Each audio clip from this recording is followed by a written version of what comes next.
The Mighty Lady, or a quick explanation of a powerful workout for busy ladies.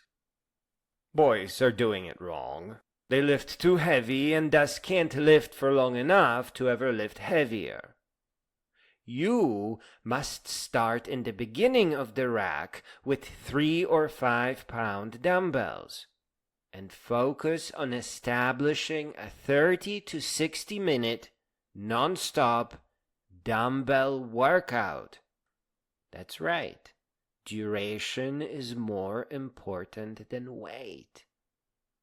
Lift in front. Lift to the side in a comfortable way. Don't twist your arms.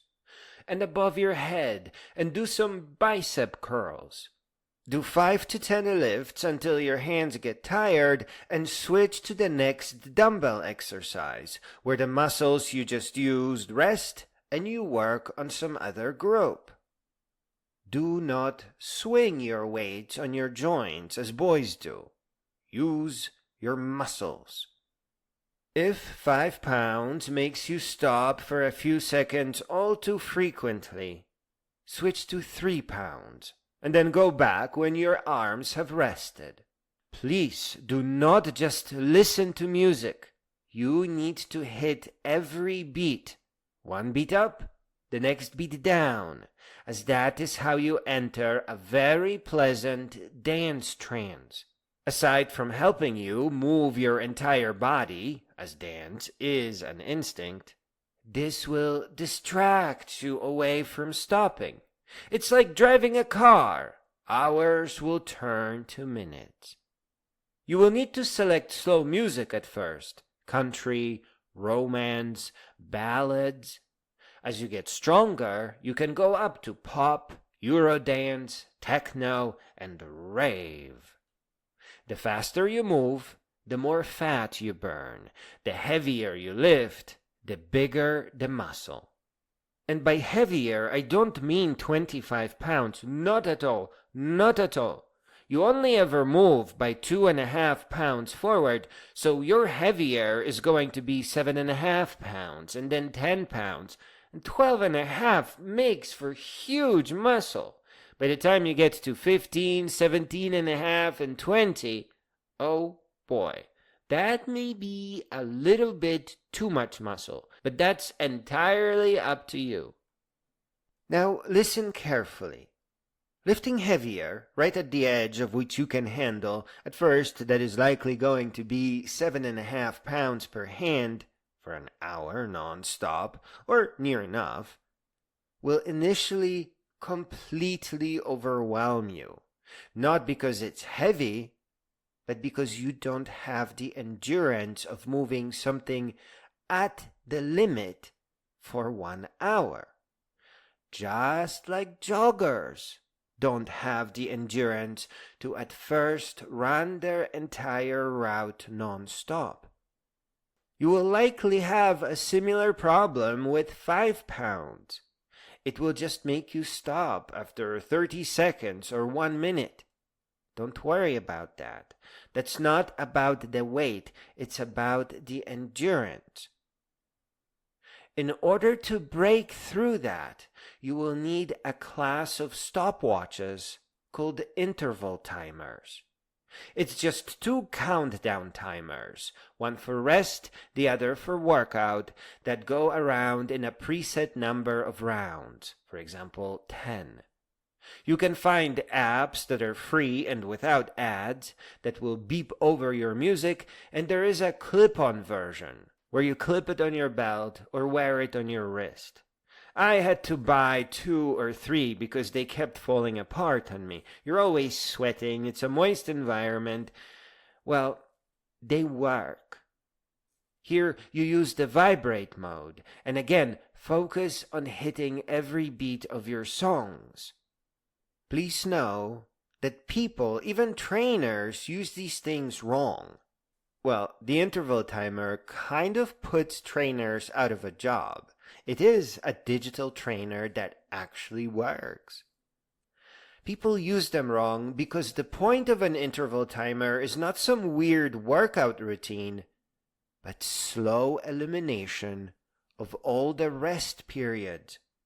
Interval timers help you simulate what joggers do naturally as they gain their endurance.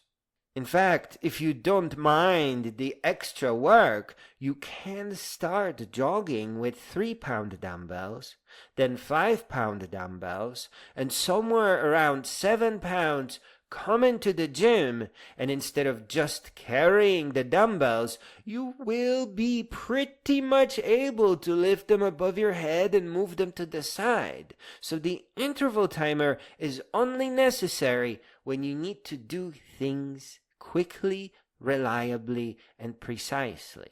If you have time to jog, please jog with light dumbbells. Bringing dumbbells on your jog is actually a full body workout. And people often wear a wrist weight or a weight vest, sometimes ankle weights even, and that's for building muscle. Over a period of maybe around even 10 weeks, new joggers start stopping less and less, eventually eliminating all their rest gaps. That is what you have to do. And here is how you configure your timer. Start with the lightest dumbbells and measure how long you can lift them non-stop while cycling your standing dumbbell exercises. If you don't switch from biceps to lifting above your head or in front or to the side, you will approach something very similar to cutting off your circulation and will be forced to stop early. Boys do that. They think that this is called muscle failure. But that is just disruption to their circulation, and they fool themselves, stopping way too early.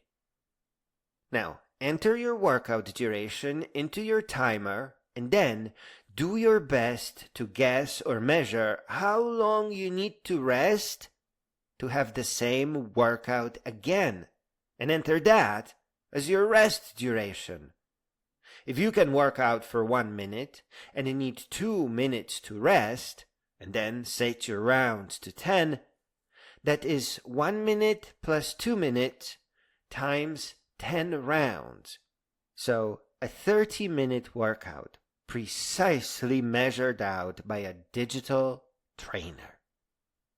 You may need to refine your numbers for a couple of weeks, but as soon as you get it right, trim the rest period down by a little bit and keep doing it as your body allows until you eliminate it completely and can gently dance non-stop to slow music by cycling all the dumbbell exercises and kind of twisting and turning a little bit.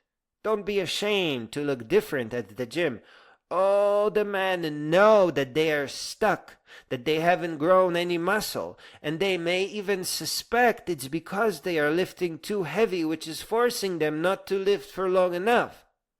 They will look at you and they will admire you for having the courage to do things right.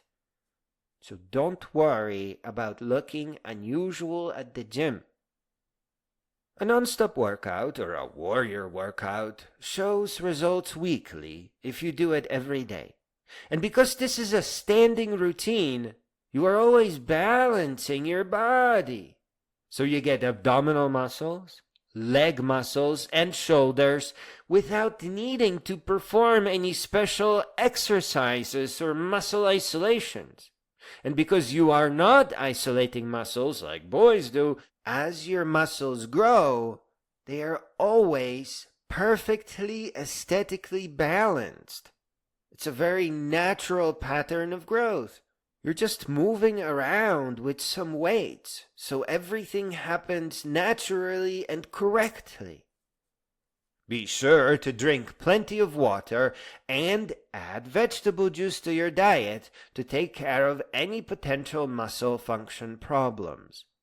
If you get a Charlie horse anywhere, back, leg, shoulders, that means more vegetable juice. But again, not too much.